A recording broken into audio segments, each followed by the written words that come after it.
معاشرے کے لحاظ سے اگر آپ جلدی شادی کرتے ہیں لیکن اسلام کے لحاظ سے آپ کی عمر ٹھیک ہے، سب باتیں سائڈ پر ایک اچھی زندگی گزارنے کے لیے کن باتوں کو ذہن میں رکھنا ضروری ہے؟ کیونکہ وہ دونوں ابھی پوری طرح میچور نہیں ہیں۔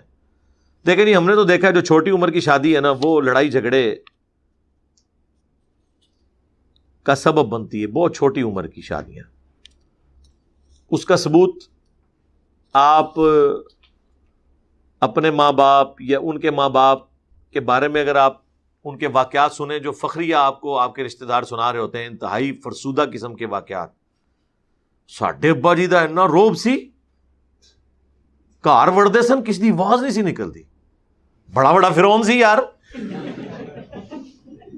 پھر سناتے ہیں جناب وہ ساڈے تائے ہو رہے تھے، بڑے غصے والے سن۔ ایک بار ایک ویاہ تے کہ اتنے کسی نے گل کی تھی، اس تو بعد اس گھر نہیں وڑے۔ یہ ان کی خوبی ہے، کسی کے غصے گنوانا۔ پھر مائیں بتا رہی ہوتی ہیں ہم تو کبھی بھی اپنے ساس سسر کے سامنے ایک چارپائی پہ میں تیرے ابا جی دے نال نہیں کدے بیٹھی۔ یہ خوبی والی بات ہے، اندازہ کریں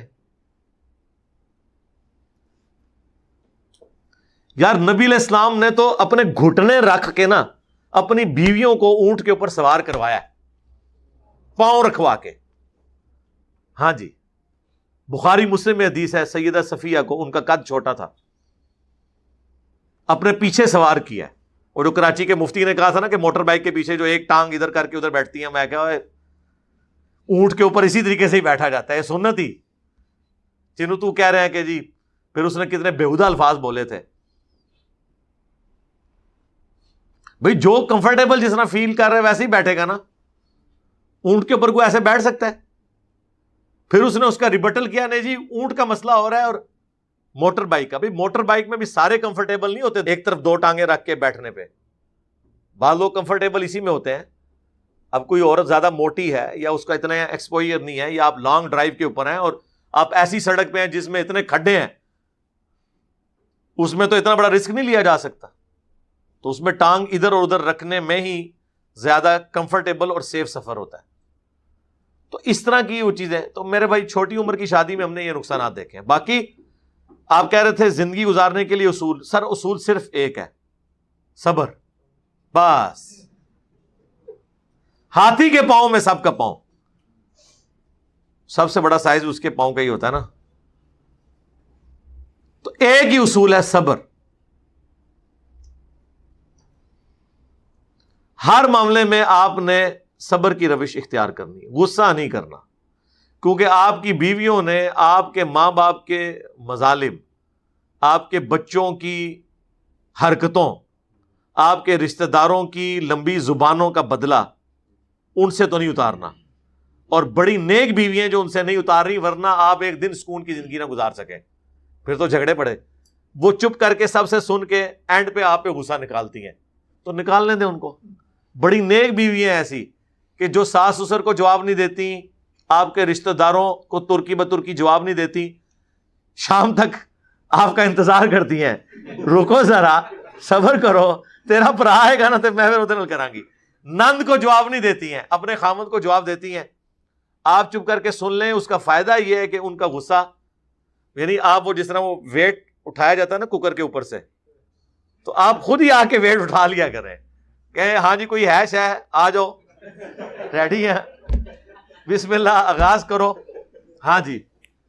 اور آپ نے وہ حدیث یاد کرنی جو بخاری مسلم کی حدیث ہے کہ نبی علیہ السلام نے فرمایا کہ عورت کا یہ حال ہے کہ پوری زندگی کسی مرد کے ساتھ رہے اور ایک دفعہ بھی تکلیف پہنچے تو وہ یہ کہتی ہے جب سے تیرے عقد میں آئی ہوں میں نے سکھ کا ایک دن بھی نہیں دیکھا۔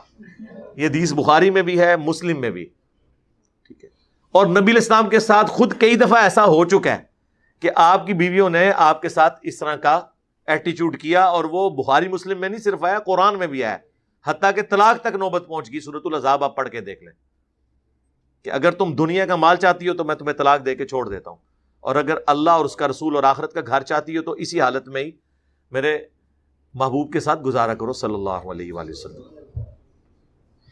ظاہر ہے وہ صرف ان کے لیے پیغمبر تو نہیں تھے نا، خامد بھی تھے، شوہر بھی تھے، ٹھیک ہے، بخاری میں حدیث ہے، نبی علیہ السلام فرمایا عائشہ مجھے پتہ چل جاتا ہے جب تم مجھ سے ناراض ہوتی ہو نا.